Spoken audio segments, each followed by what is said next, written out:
and he was trapped. He couldn't be anything except for what he was, I said. And that is why the play is called A Tragedy, said Mrs. Baker. November. November dripped onto Long Island as it did every year. The days turned gray and damp, and a hovering mist licked everything. The perfect white cement sidewalk in front of the perfect house was always wet.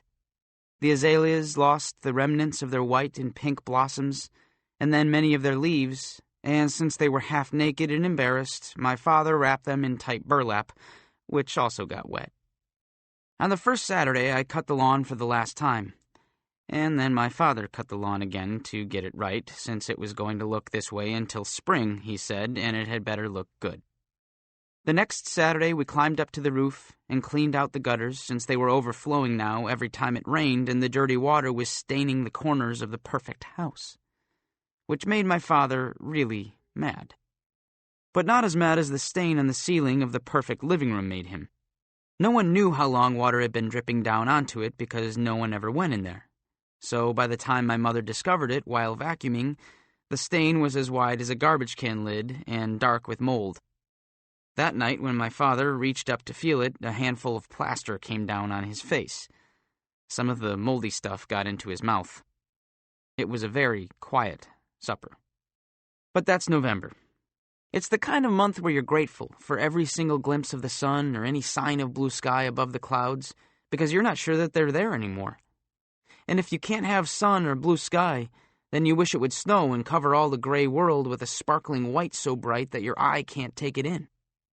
But it doesn't snow on Long Island in November. It rains, and rains, and rains. Which is how I think Mrs. Baker got the idea of assigning me The Tempest.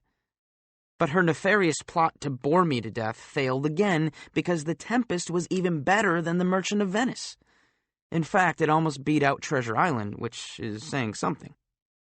It was surprising how much good stuff there was. A storm, attempted murders, witches, wizards, invisible spirits, revolutions, characters drinking until they're dead drunk, an angry monster named Caliban. Can you believe it? I was amazed that Mrs. Baker was letting me read this. It's got to be censored all over the place. I figured that she hadn't read it herself, otherwise she would never have let me at it. Caliban, the monster in the play, not the escaped rat, he knew cuss words. I mean, he really knew cuss words. What Mr. Van Larry said while standing on Danny Hupfer's desk didn't come close. Even Doug Swiatek's brother couldn't cuss like that, and he could cuss the yellow off a school bus. I decided to learn them all by heart, even if I didn't know exactly what they meant. I didn't know what most of Doug Swiatek's brother's cusses meant either, and it didn't make all that much difference. It's all in the delivery anyway. So I practiced in my bedroom, thinking of my sister. A southwest blow on ye and blister you all o'er. I know. It doesn't sound like much, but if you say it slow and menacing, especially when you get to blister, it'll do. Keep your eyes half closed and it will really do. But for the rest of the Caliban curses, it's a lot better to say them loud and fast, like, "The red plague rid you," and "Toads, beetles, bats, light on you," and "As wicked do as ere my mother brushed with raven's feather from unwholesome fen, drop on you." I'm not exactly sure what that last one means, but if you really hit the last three words hard, it will do its stuff. I told you that Mrs. Baker wouldn't have let me read this if she'd read it herself. Every night after supper, I practiced in front of the dresser mirror, without my shirt because I could look more menacing that way. I decided to perfect the toads, beetles, bats one first, since that was the one I understood the best, and because when I said it, a little bit of spit came out with the beetles. By the second Tuesday night, I had gotten it about down and could say toads with a blood-curdling croak when my mother knocked on my bedroom door. "Holling," she said, "are you all right?" "I'm fine," I called. "It sounds like you're talking to someone." "I'm practicing for a speech," I said, which was sort of true. "Oh," she said.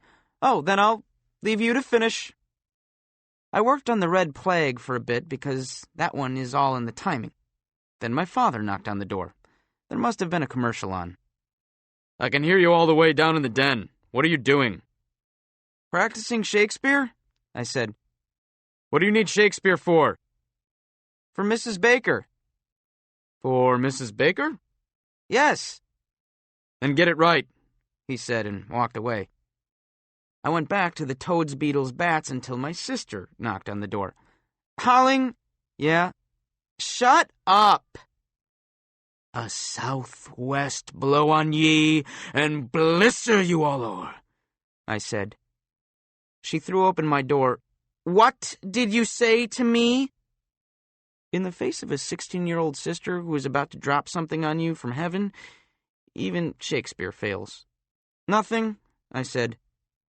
Keep it that way, she said, and put your shirt on, you weirdo. She slammed the door shut. I decided I was done with practicing for the night. I went to school early the next day since I needed some private place to practice the curses. When I reached the third floor, I found Mr. Vendleri holding a ladder steady in the middle of the hall. He had half a dozen spring traps in his hand, which he was holding up toward Mr. Guareschi. I could see only Mr. Guareschi's legs, since the rest of him was poked up through an opening where he'd removed some asbestos tiles.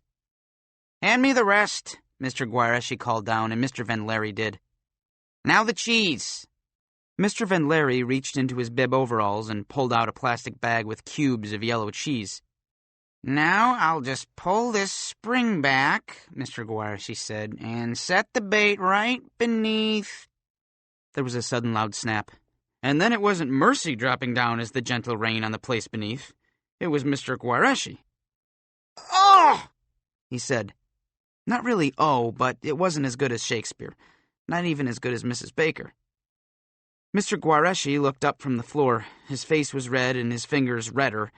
He shook them wildly, as if he wanted them to separate from the rest of him. Oh, he said again. Not really. You could try the red plague rid you, I said. Mr. Guareschi, still on the ground, looked up at me. What are you doing in school so early? He said. Or scurvy patch, I said. Mr. Guareschi shook his fingers again. You're not supposed to be here this early, he said. He saw us putting up the cages, said Mr. Vendleri. Mr. Guareschi stared at him.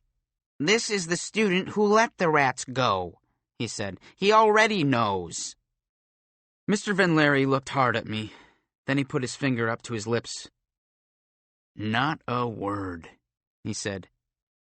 Toads, beetles, bats, light on me if I let it out, I said, and I got the timing just right, even a little bit of spit on the beetles. Mr. Guareschi looked at me strangely, and then he slowly stood, picked up the spring traps that had fallen around him, and turned to climb back up the ladder.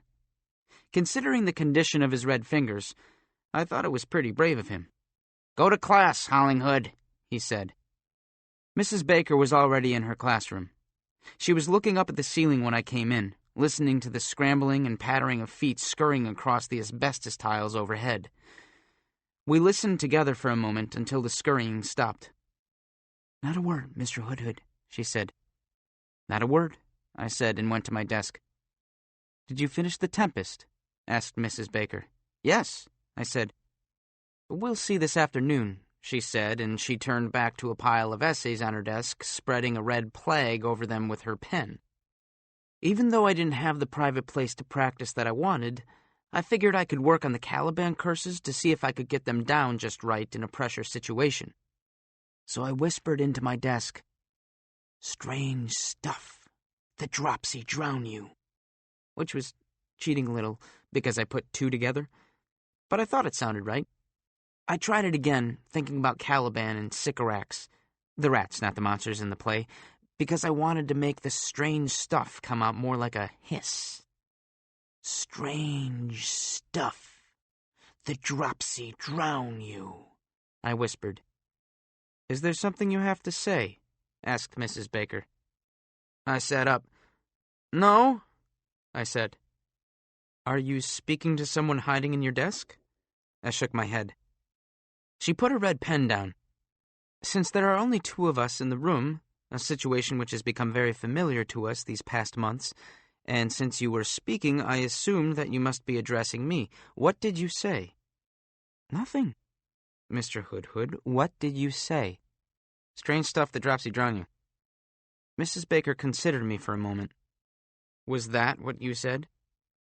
Yes. A curious line to recite, especially since the combination never occurs in the play. Are you trying to improve on Shakespeare? I like the rhythm of it, I said. The rhythm of it. Yes. Mrs. Baker considered this for a moment. Then she nodded. So do I, she said, and turned back to spreading the red plague. That had been close, but I watched her with something like amazement. She had known the curses, both of them. She had read the play, and she had still let me read it. Whatever she was plotting, it was a whole lot more devious than I had given her credit for. I decided to ease into things more naturally, to let Caliban curses come where they might fit in without any fuss. At lunch, I found that my mother had given me a bologna sandwich with no mayonnaise, a stalk of celery that had been wilting since the weekend, and a cookie with something growing on it that wasn't supposed to be there. Strange stuff, I whispered. At lunch recess, Doug Swiatek's brother lurched across the field, sixth graders scurrying out of his way as if he was a southwest wind about to blister them all over. Thou jesting monkey, thou, I said, not so that he could hear it. Right after recess, I found that the eighth graders had filled the boys' restroom with smoke so thick you couldn't even smell the disinfectant. Apes with foreheads villainous low, I said, not so that they could hear it. In geography, Mr. Petrelli announced a unit project, the Mississippi River and you.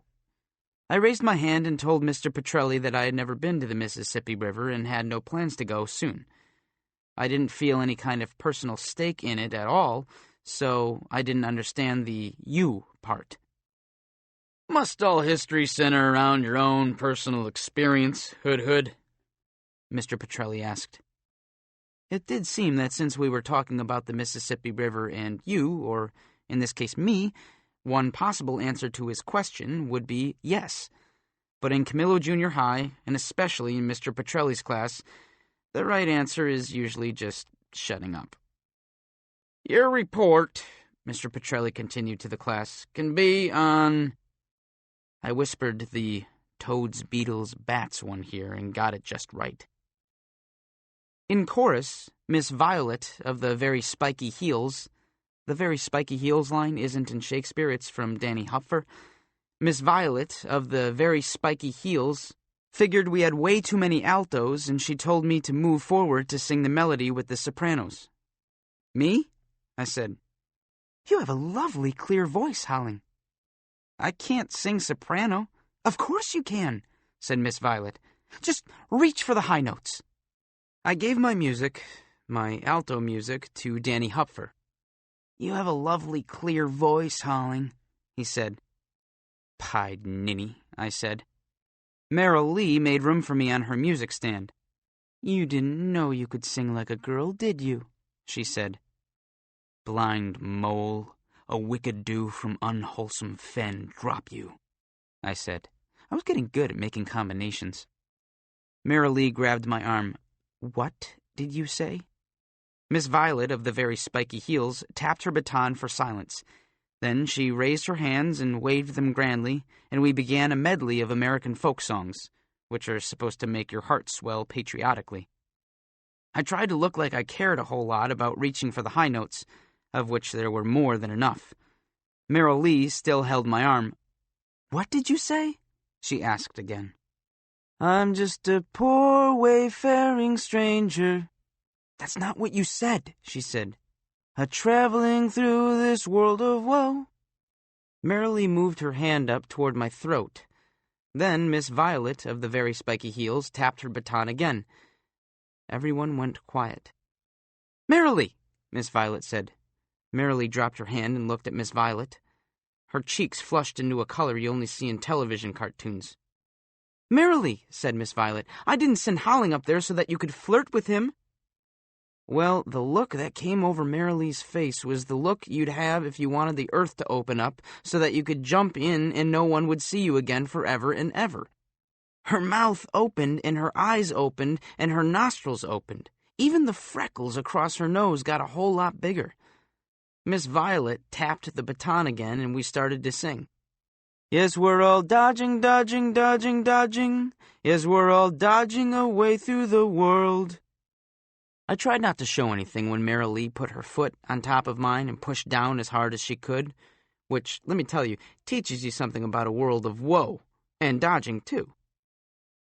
The next hour was gym, where we ran laps around the track along with the 8th grade class, who all smelled smoky, especially Doug Swiatek's brother.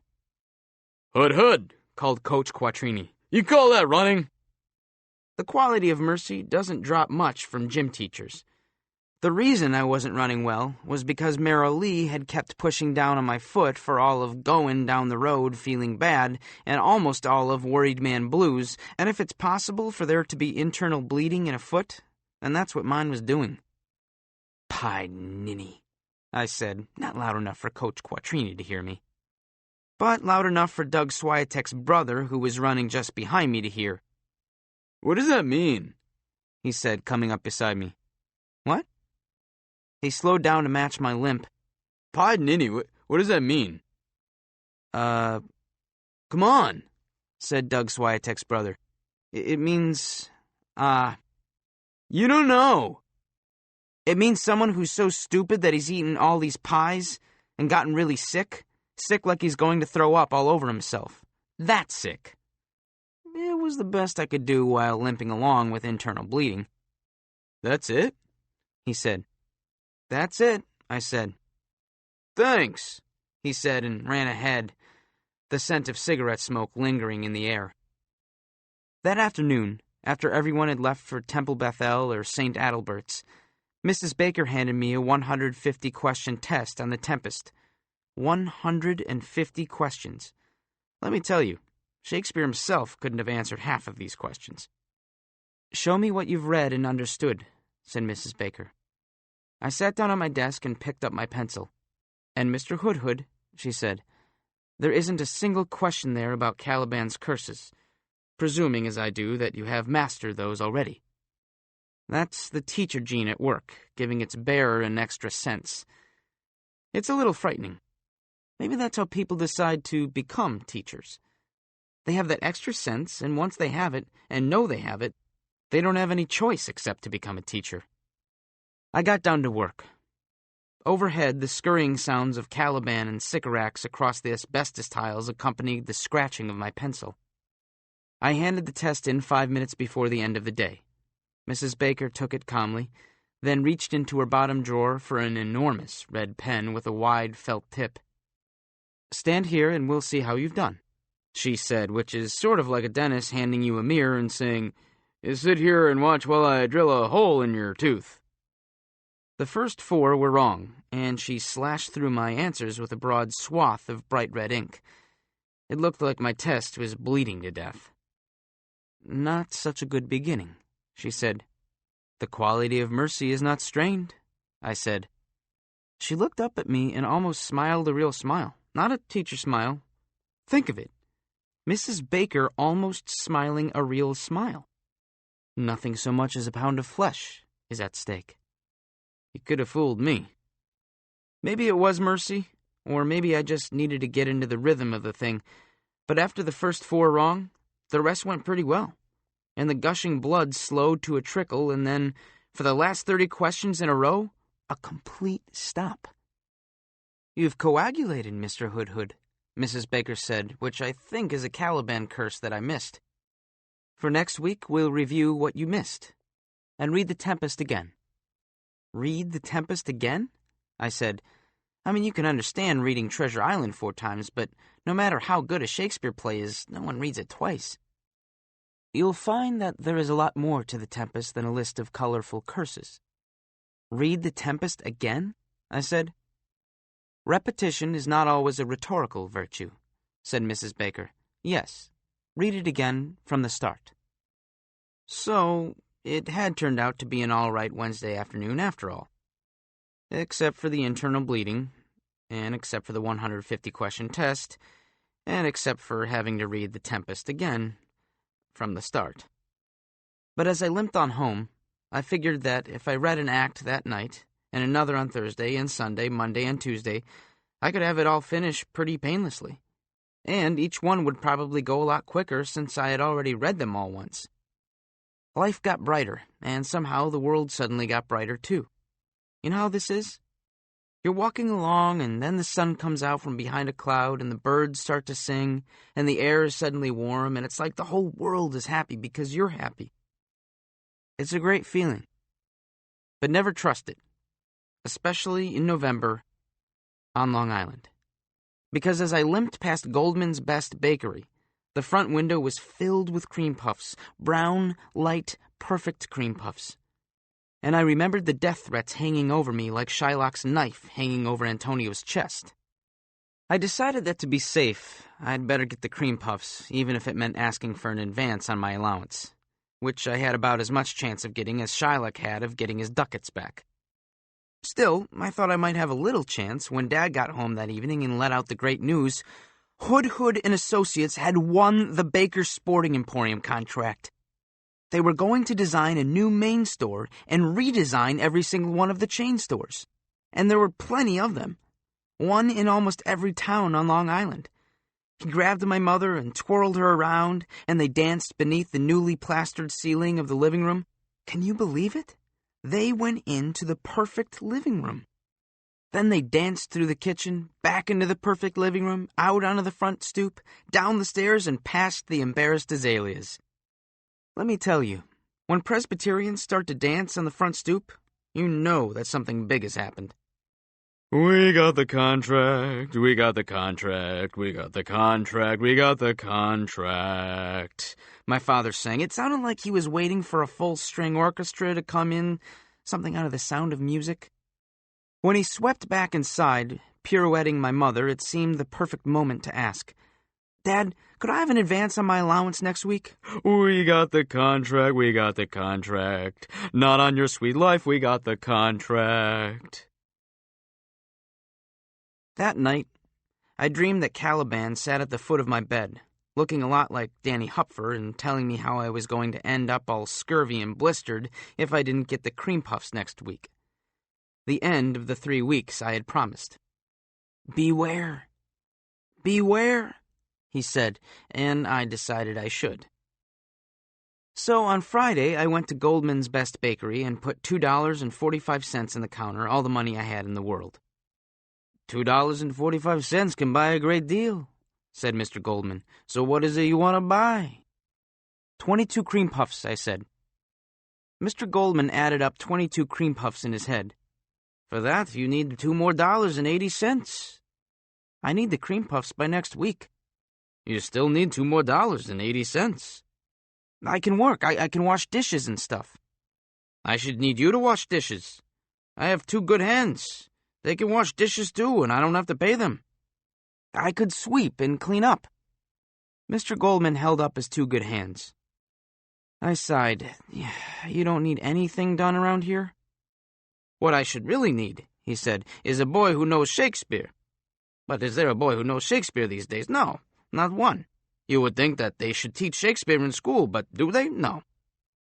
Okay, I'm not kidding here. Mr. Goldman really said that. What I should really need is a boy who knows Shakespeare. Those words came right out of his mouth. I know Shakespeare, I said. Sure you do, Mr. Goldman said. You still need $2 more and 80 cents. I do! Mr. Goldman put his hands on his hips. Show me some Shakespeare then. I went back to The Tempest. And not just the Caliban curses either, which is all that Mrs. Baker thought I knew. I spread my arms out wide. Now does my project gather to a head. My charms crack not, my spirits obey, and time goes upright with his carriage. How's the day? Mr. Goldman clapped his hands. Really? And then he leaped up on a stool behind the counter, and Mr. Goldman is not someone whose size encourages leaping. He clapped his hands again above his head, and a fine light flowering flew into the air, sort of like chalk dust, and a haze shimmered about his face. His voice changed, and when he spoke, it was as though he was chanting a high and faraway music. On the 6th hour, at which time, my lord, you said our work should cease. I spread my arms out even wider and tried to imagine long robes with sleeves that flowed down along the arms of Prospero. I did say so. When first I raised the tempest, say, my spirit, how fares the king and's followers? The ands is not easy to say, but it came off pretty well, with about as much spit as beetles. Mr. Goldman clapped his hands again, and another shimmering of flour fell. Confined together, in the same fashion as you gave in charge, just as you left them. Mr. Goldman climbed down from the stool and held out his still floury hand. His smile pushed his cheeks into round lumps. And that was how I got to be part of the Long Island Shakespeare Company's holiday extravaganza, which was opening next month. And how I got 22 cream puffs for $2.80 less than I should have, plus 2 more free since they come cheaper by the dozen. And it was a good thing. When Monday came and I walked into the classroom carrying a long box of cream puffs, it was pretty clear that Danny Hupfer and Marilee and Doug Swiatek and my tea would have been at me with daggers, looking for a pound of flesh if I had failed them. I set the box on the shelf by the window and opened it up. 24 cream puffs. Brown, light, perfect cream puffs waiting to be eaten after lunch. Mrs. Baker didn't say anything, but all through English for You and Me, the buttery vanilla smell of the cream puffs wafted around the room with the circulating air, and even Mrs. Baker couldn't help but look at them. I saw her nostrils grow wide. Danny Hupfer kept turning around and grinning at me. Marilee pretended like she didn't care much, but she's a terrible liar. If lunchtime hadn't come when it did, we might have all gone wild. Even Mrs. Baker. But finally, the school clock clicked to noon, and we crammed our sandwiches down our throats, and then Danny Hupfer stood up and approached the brown, light, perfect cream puffs, sort of reverently. "Not just yet, Mr. Hupfer," said Mrs. Baker. Danny Hupfer looked at her like he'd just missed an easy goal. Marilee looked at me like it was my fault. "If you are going to eat cream puffs," said Mrs. Baker, "you are going to do it on your own time. Go out for lunch recess and come back a few minutes early.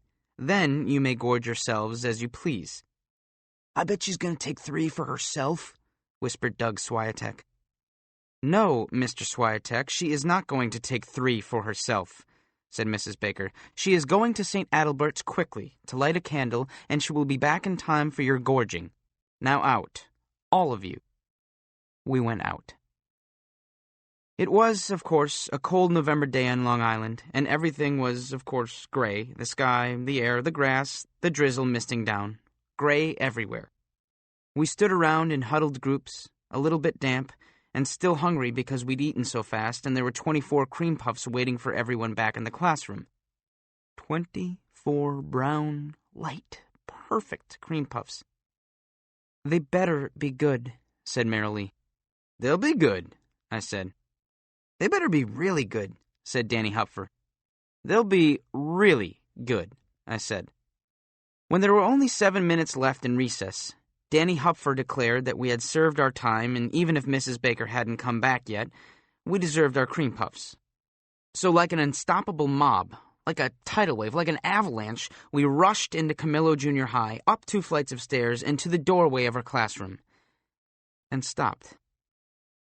On the shelf, the long box of cream puffs lay ripped apart, and in the middle of the buttery, brown, light, perfect cream puffs stood Sycorax and Caliban up on their hind legs, their paws holding shreds of crust to their mouths. Their faces were covered with yellow vanilla filling and powdered sugar. Their naked tails were thick with it. Their scabby skin was slathered with it. Then Mrs. Baker came behind us and peered in. The rats opened their snouts and clacked their yellow teeth at her. And Mrs. Baker screamed, "Strange stuff, the dropsy drown you, the red plague rid you, thrice double ass." That last one I knew about, but I wasn't going to tell you I knew it because of what you'd think of me. Sycorax and Caliban understood the meaning of all those, I guess. They scurried out of the box, skidding in the vanilla cream, and leaped into the radiators. We heard them climb up inside the walls, then scamper across the asbestos tiles. There was a long and absolute silence. Then Marilee turned to me. "You still owe us cream puffs," she said. 10 day, said my T. 10 days, I said. "We gave you 3 weeks already," said Danny Hupfer. "Now you have 10 days. 10 days, I said. Here is another situation where repetition is not a rhetorical virtue. Clean up the mess, Mr. Hood-Hood, said Mrs. Baker. And I did, but I wasn't happy. Usually, the last week before Thanksgiving was pretty easy. Everyone is thinking about 2 days off from school, grandparents coming for dinner, the Syosset-Farmingdale football rivalry and all that. But it wasn't an easy week this year. Not for me. It was a long week. First, it somehow became my fault that Sycorax and Caliban ate the cream puffs. I think this was because of Marilee. For 3 days, things were whispered about me that I hope I never have to hear. Then second, on Wednesday afternoon, when I went to get the script for the Long Island Shakespeare Company's holiday extravaganza from Mr. Goldman, I found out that I was going to play Ariel from The Tempest. Ariel is a fairy. A fairy. Let me tell you, it is not a good thing for a boy from Camillo Junior High to play a fairy, especially a boy who has been singing soprano for Miss Violet of the Very Spiky Heels. I don't think I can play Ariel, I told Mr. Goldman. Here's your costume, he said, and handed me a pair of bright yellow tights with white feathers on the... Well, I'll let you guess what part the white feathers were attached to. Third, now that I needed another set of cream puffs, I asked my father if he might ever imagine a 3-week advance on my allowance since he had just clinched the deal with the Baker's Sporting Emporium, and he just laughed out loud. You ought to be a comedian, he said. You and Bob Hope, you could travel to Saigon together and do troupe shows. I wasn't trying to be funny, I said. You must have been trying to be funny, since no kid of mine, in his right mind, would ever ask for a 3-week advance on his allowance, he said. I was trying to be funny, I said. I thought so, he said. Fourth, when I told Marilee that I might not be able to get the cream puffs by next Wednesday, I wouldn't spread that around if I were you, she said, and that my father was a cheapskate since he just landed this big deal with the Baker's Sporting Emporium and he wouldn't give me a dime. She started to cry. Really? Marilee, I said, it's not all that bad. I'll find a way to get the cream puffs. I mean, you jerk, said Marilee. You don't understand anything. And she wouldn't speak to me or anyone else the rest of the day. Fifth, on the Tuesday before the Wednesday of the cream puffs deadline, Mr. Guareschi came in and asked Mrs. Baker if she knew what pied ninny meant. She asked him why he needed to know that, and he told her that Doug Swiatek's brother was in his office at that very moment for having called Mr. Ludema a pied ninny. Mrs. Baker stared straight at me. And sixth, when Wednesday morning came around and I walked in with a bag of 5 cream puffs, which was as far as a 1-week allowance stretches, it was pretty clear that I was doomed. With 5 cream puffs, almost everyone could have 1/4 of a cream puff, I pointed out. It was better than nothing. Marilee shook her head. You're dead, said Danny Hupfer. And I supposed I was. At least I wouldn't have to wear the yellow tights with the white feathers attached to you can guess where. But you know that stuff about the darkest nights turning into the brightest dawns?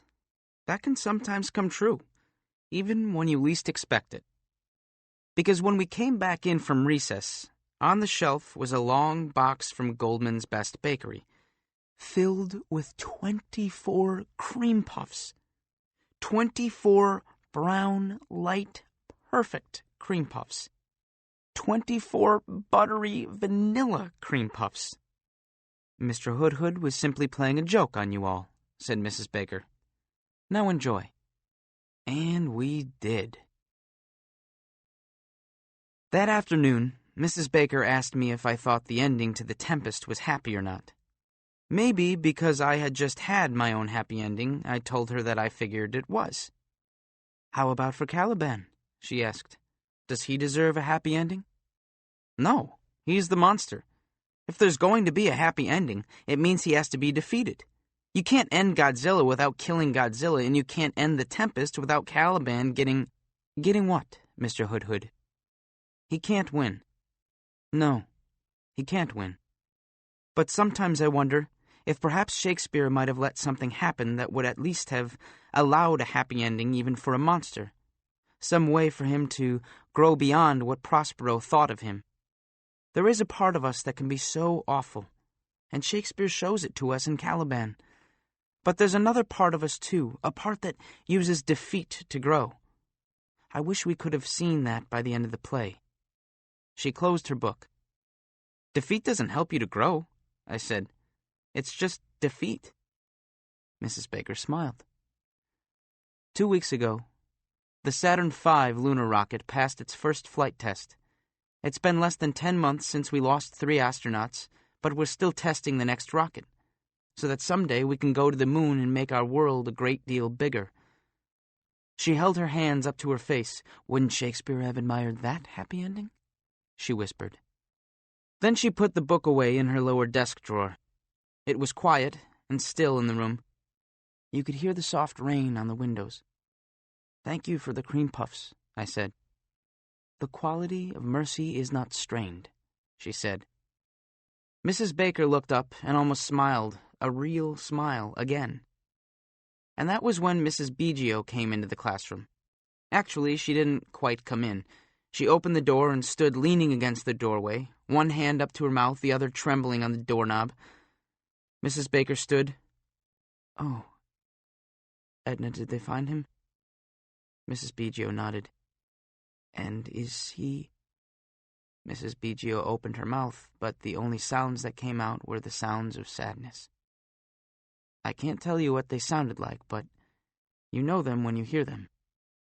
Mrs. Baker sprinted out from behind her desk and gathered Mrs. Biggio in her arms. She helped Mrs. Biggio to her own chair, where she slumped down like someone who had nothing left in her. "Mr. Hood-Hood, you may go home now," Mrs. Baker said. I did. But I will never forget those sounds. I found out the next day that Mrs. Biggio's husband had died on a small hill with no name in a small part of Vietnam. He had died at night on a reconnaissance mission. Afterward, the Army decided the hill was not a significant military target and abandoned it. 3 weeks later, the body of First Sergeant Anthony Biggio of the United States Marine Corps was brought back home and buried in the cemetery beside St. Adalbert's, the church he had been christened and married in.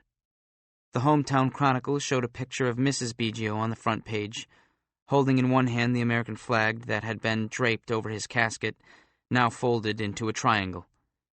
The other hand was over her face. 2 nights after that, the Hometown Chronicle showed a different picture, the home of the Catholic Relief Agency where Mai T lived, which had been attacked by unknown vandals. Across its front was scrawled these words in broad black letters: "Go home, Viet Cong." At the happy ending of The Tempest, Prospero brings the king back together with his son and finds Miranda's true love, and punishes the bad duke and frees Ariel and becomes a duke himself again. Everyone, except for Caliban, is happy and everyone is forgiven and everyone is fine and they all sail away on calm seas. Happy endings. That's how it is in Shakespeare. But Shakespeare was wrong.